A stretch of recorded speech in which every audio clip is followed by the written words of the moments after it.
Lying leg curl, and it's the basic exercise for all-round hamstring development, both strength and size. Firstly, as you get into the machine, make sure that your knees are lined up with the fulcrum point.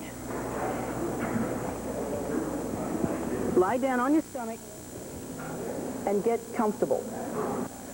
In this exercise, it's important to keep the hips down. The upper body you can lift away from the padding if you like, or you can rest with your head down. I prefer to keep my chest up. From here, you pull your heels up to your buttocks as close as you can.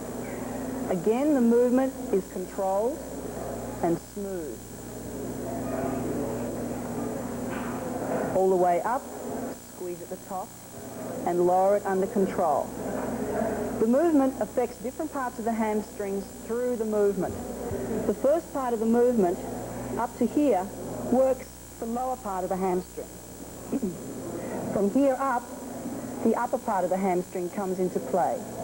If you really want to stress the area just under the buttock, you need to push your hips down very hard in this position. So lift up and squeeze the hips down. When you do this movement, you'll feel the intense contraction just under the gluteal muscles. Squeeze. If when you're on this machine you find that the roll on the back of your ankles moves up along your calf as you're doing the movement, it means that you're not positioned correctly in the machine. Let me show you. If I move too high in the machine where my knees are not in line with that fulcrum point, you'll see how the roll moves down my calf towards my knee as I do the movement.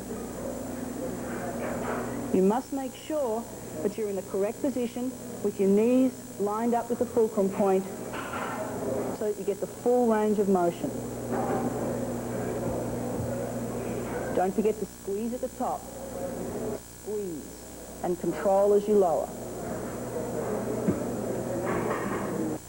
You need about 8 or 9 sets of this exercise if this is the only hamstring exercise that you're going to do.